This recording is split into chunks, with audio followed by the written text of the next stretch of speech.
Y en todo el entorno de violencias que padecemos las personas trans a nivel Colombia, tenemos hoy muy buenas representantes de eso, que nos van a hablar de todo eso de lo que no vemos, de lo que pasa en las regiones y de lo que pasa sutilmente aquí en Bogotá.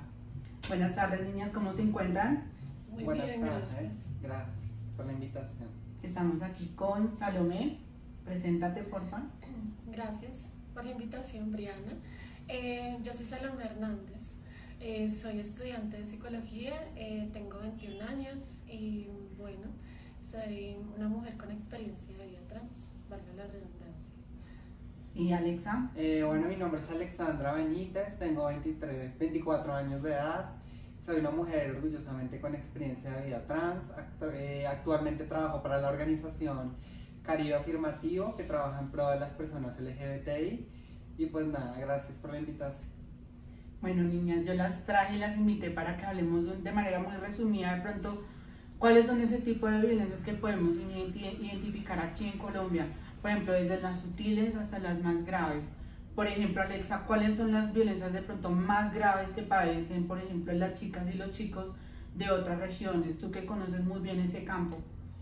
Bueno, digamos que hablar de violencias que atraviesan las mujeres, en específico mujeres trans y también los hombres trans, desde mi trabajo, desde Caribe Afirmativo, es contemplar otras realidades y de alguna forma otras vivencias y otras experiencias de vida.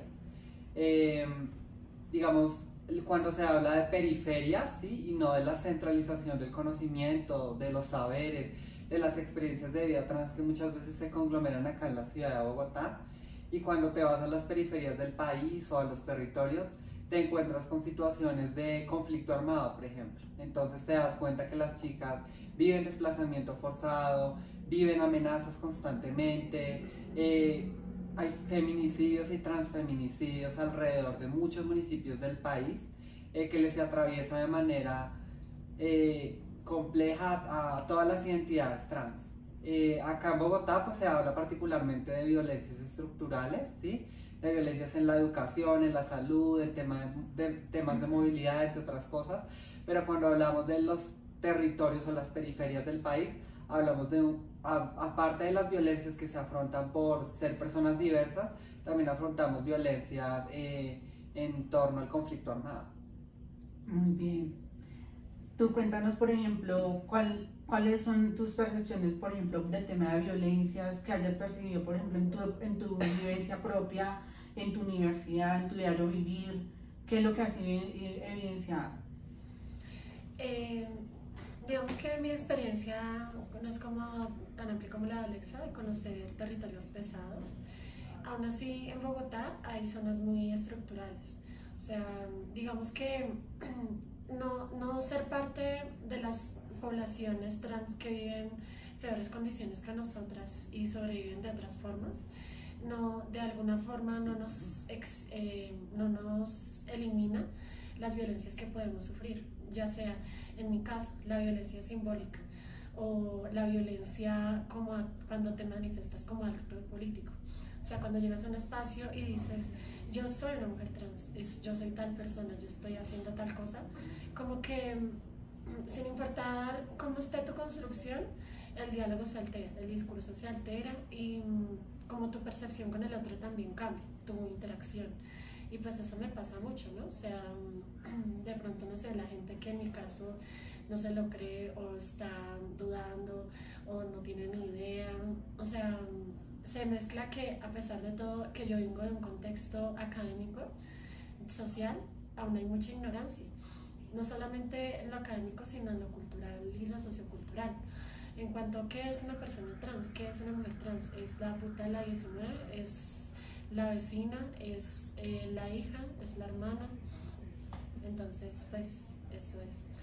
Básicamente seguimos siendo señaladas desde el lenguaje, desde los pronombres, como a veces actos de no sé, de intención de lastimar, intención de agredir, o intención de subrayar al otro. Muy bien. Y en ese marco también de diversidad, me gustaría que me comentaran, por ejemplo, la diversidad que hay dentro de la diversidad. Por ejemplo, Alexa, tú tienes una situación por la que has atravesado pues toda la vida y ha sido una travesía y yo hizo que con mucho empuje, mucho talante, has superado esa misma situación. Cuéntanos sobre esa otra diversidad. Bueno, digamos que cuando se habla de un enfoque de diversidad sexual y de género, que es el que contempla como todo el espectro de las personas LGBTI, se habla también de un enfoque que es el enfoque interseccional. Entonces hablamos en cierta medida de que hay múltiples identidades sociales que pueden converger o atravesar a una persona de manera simultánea o al mismo tiempo. Es decir, podemos ser mujeres trans, al tiempo podemos ser mujeres afrodescendientes, podemos ser una mujer adulta, por ejemplo. Hay diferentes identidades, ¿sí? Trans, afrodescendiente, adulta, mayor adulta, que le atraviesan a la persona de manera simultánea y hacen que su experiencia de vida de alguna forma sea un poco más vulnerable. En mi caso me atravesó no solo ser una mujer con experiencia de vida trans, sino también el poseer una situación de discapacidad que pone a las personas en una situación de vulnerabilidad, de límite en muchas ocasiones y límite a acceder a muchos, digamos, espacios como lo son los espacios laborales, espacios educativos. Yo actualmente utilizo un implante coclear, pero por 22 años de mi vida, 23 años, estuve sin él. Entonces fue como todo el tiempo un reto constante para poder formarme como psicóloga en un espacio lleno de transfobia y de mucha ignorancia, y sumado a eso en una situación de discapacidad, ¿sí? Donde no escuchaba con claridad lo que se decía en el espacio. Entonces, eso es la interseccionalidad, como un conjunto de identidades sociales pueden converger en una sola persona y atravesarle de manera muy particular, haciendo que la experiencia de vida trans mía sea muy diferente, por ejemplo, a la de Salomé o a la de Briana, y así entre muchos otros factores. Bueno, niñas, muchísimas gracias por la entrevista. No sé si quisieran culminar con algo que quisieran decirle a nuestra audiencia frente a todo el entorno de violencias que vivimos de manera sutil, no sutil, de manera muy fuertes y demás. Creo que lo único que resta por decir es que a pesar de que llevamos muchos años visibilizándonos y relativamente estamos empezando a visibilizarnos como población en los medios, en el entretenimiento, en la cultura, aún queda mucho trabajo por hacer. Y no me refiero al trabajo no solamente al trabajo de inclusión, sino al trabajo de la cultura, porque la cultura siempre ha sido a la vez un antagonista nuestro, un antagonista de nuestros principios y pues de nuestras identidades. Pero así como ustedes, pues nosotros también pertenecemos al país, a Colombia, tenemos el mismo contexto. ¿Tú, Alexa, qué quisieras?